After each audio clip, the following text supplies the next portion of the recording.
अब आप कहेंगे कर्नाटक की हार की घटना, फिर हार ही क्यों गए नरेंद्र मोदी? चाहते तो मैं गारंटी देता हूं कि नरेंद्र मोदी को कोई नहीं हरा सकता। नरेंद्र मोदी चाहते तो जीत सकते थे। जो लोग जीतकर खुश हैं उनके लिए यह संदेश है। नरेंद्र मोदी हारे हैं और इसलिए हारे हैं कि लोग अडानी से हट करके उनकी हार को सेलिब्रेट करें, उनकी हार को मुद्दा बनाएं। आप समझ रहे नहीं? अडानी से शिफ्ट किया अपनी हार पे, अपनी हार से शिफ्ट किया बुलंदशहर पे, बुलंदशहर से माफ कीजिएगा बालासोर पे, बालासोर से शिफ्ट किया बुलंदशहर पे। अब बुलंदशहर एक दो दिन चलेगा, अजीत अंजुम, रवीश कुमार जैसे पत्रकार लगे रहेंगे, यहां से शिफ्ट करेंगे, फिर इंतजार कीजिए एक दो दिन में कोई बड़ी घटना फिर होने वाली है। नरेंद्र मोदी की यही नीति है जिसे वो चाणक्य नीति मानते हैं।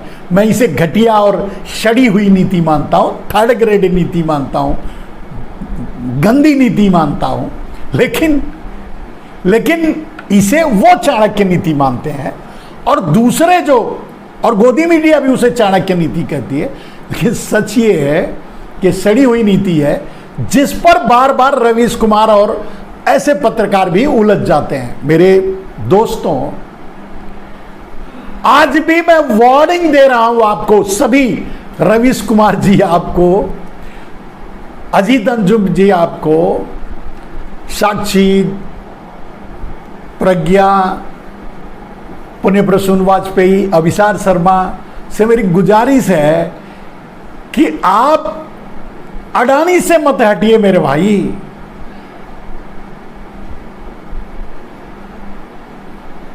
विश्व के इतिहास का इतना बड़ा कांड कोई नहीं हुआ है जिसमें सीधे प्रधानमंत्री इन्वॉल्व हो, वो है अडानी कांड। उससे आप लोग बार बार फिसल जाते हो और नरेंद्र मोदी ढकेल करके, अमित शाह नरेंद्र मोदी मिलकर ढकेल करके आपको फिसलाकर ढकेल करके दूसरे मुद्दे पर ले जाते हैं। आज मैंने देखा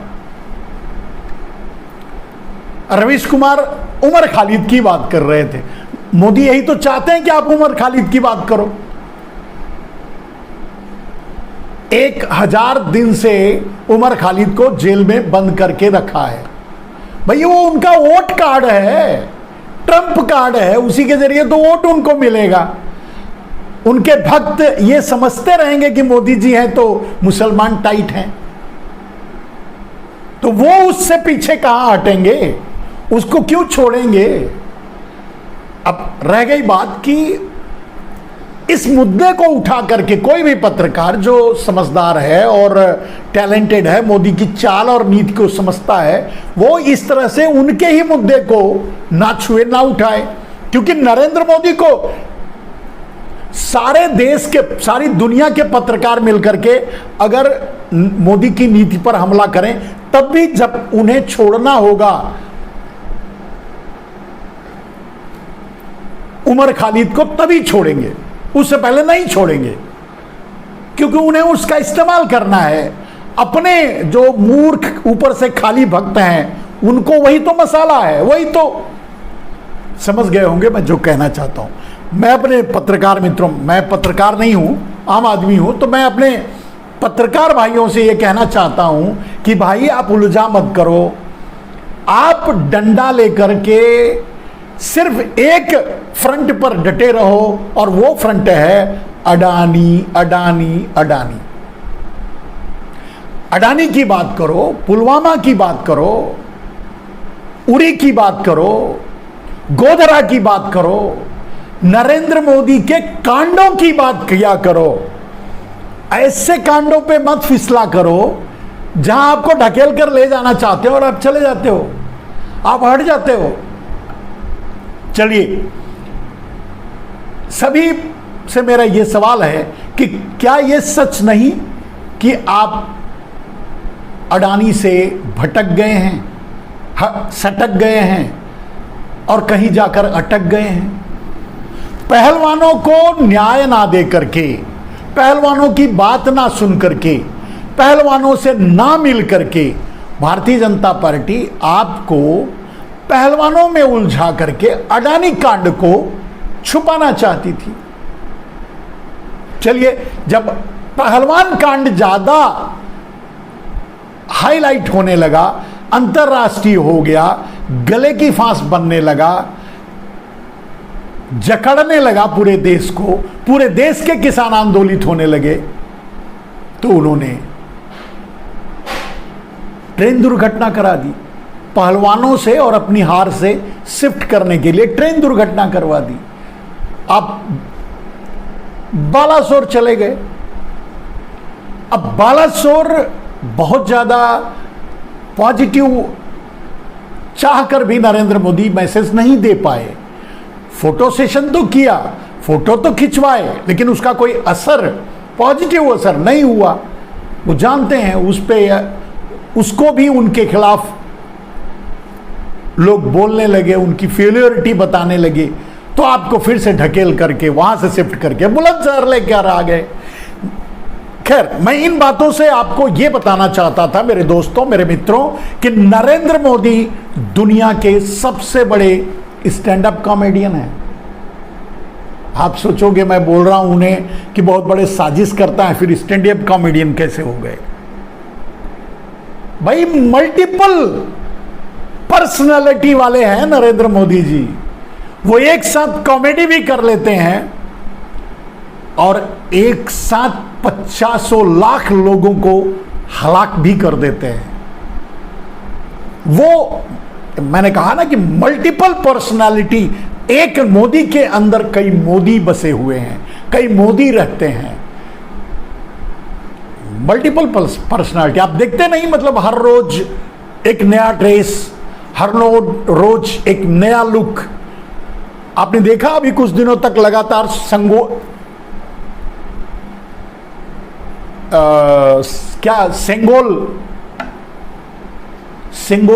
सेंगोली कहा जाता है शायद उसको, सेंगोल की चर्चा करते रहे। भूल ही जाता हूं यार, वो कुलंगोल, हाँ कुलंगोल मैं कहता था, सेंगोल, हाँ, तो सेंगोल में फंसा करके रखा था। आनंद फानन में उन्होंने क्या बोलते हैं, सेंट्रल विस्टा का उद्घाटन कर डाला। मैंने वो आपको पहले ही बता दिया कि वो कभी भी, वो किसी भी कीमत पे कभी भी संसद नहीं बन सकता। आगे चल करके कोई राहुल गांधी प्रधानमंत्री बनेंगे तो उनसे बोलूंगा कि आप इसे हॉस्पिटल बना दो, और वो बना देंगे। मैं बोलूंगा तो मान जाएंगे। अब आप मेरा मजाक मत उड़ाना, मैं ऐसे ही नहीं, ऐसे ही बस मजाक में बात कह रहा हूं, लेकिन सच ये है कि उसको यही होना चाहिए। और ये गारंटी मैं आपको दे रहा हूं कि वो संसद नहीं बनेगा। वो कभी संसद की मान्यता उसको कभी नहीं मिलेगी। और आप उसके बारे में बहुत कुछ जान चुके हैं, बहुत कुछ लिखा जा चुका है। वैसे भी वो एक अशुभ आकृति है, आप समझ रहे हैं? नहीं, वैसे भी वो एक अशुभ आकृति है, और उसका और एक बदनसीब के द्वारा उद्घाटन भी किया गया। कहीं अगर द्रौपदी मुर्मू के द्वारा,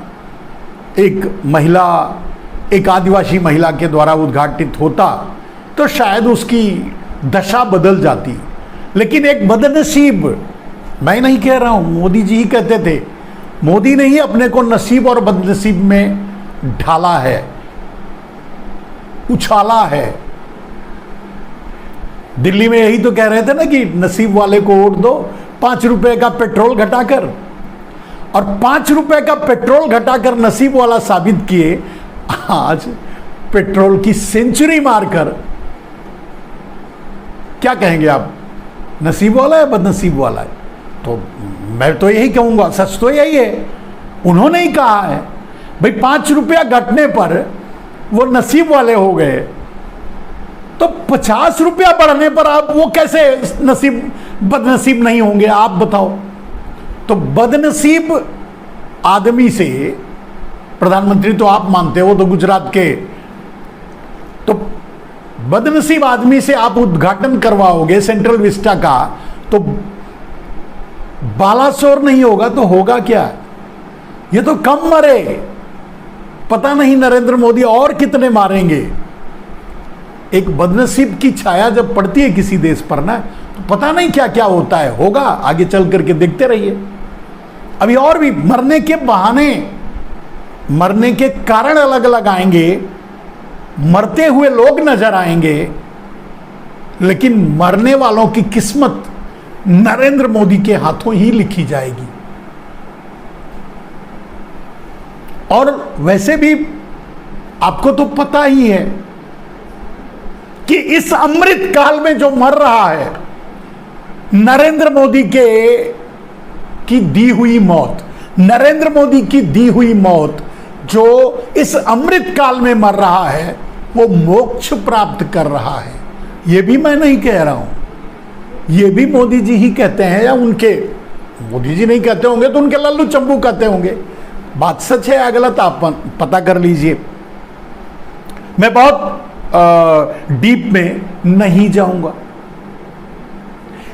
बात जब मोदी की है तो आपने सुना ही होगा कि नरेंद्र मोदी जिस स्कूल में पढ़े थे, स्कूल, वैसे स्कूल तक ही तो पढ़े ही हैं और उतना ही रिकॉर्ड है, बाकी तो कोई रिकॉर्ड ही नहीं है, बाकी तो फेक है। तो जिस स्कूल में पढ़े थे उसे प्रेरणा सेंटर बनाने की घोषणा किए हैं, बन रहा है। वो प्रेरणा सेंटर बनेगा। नरेंद्र मोदी जिस स्कूल में पढ़े थे, अब जिस यूनिवर्सिटी में पढ़े थे उसका क्या हुआ? कहीं नरेंद्र मोदी इस यूनिवर्सिटी से अपना नाम नहीं जोड़ना चाहते क्योंकि वो डिग्री सचमुच फेक है। खैर, सचमुच तो है ही है फेक, लोग फिर बाल की खाल उधेड़ना शुरू कर देंगे। तो नरेंद्र मोदी के स्कूल को प्रेरणा सेंटर बनाया जा रहा है। तो नरेंद्र मोदी जिसमें क्या बोलते हैं, कॉलेज किए होंगे, इंटर किए होंगे या फिर पोस्ट ग्रेजुएशन किए होंगे, उनका क्या हुआ? उसको भी कुछ न कुछ होना चाहिए था। लेकिन सवाल यह है कि उस प्रेरणा सेंटर पे लोग क्या सीखेंगे कि पढ़नी है तो बस 7वीं क्लास तक, उसके बाद चाय बेचनी है और उसके बाद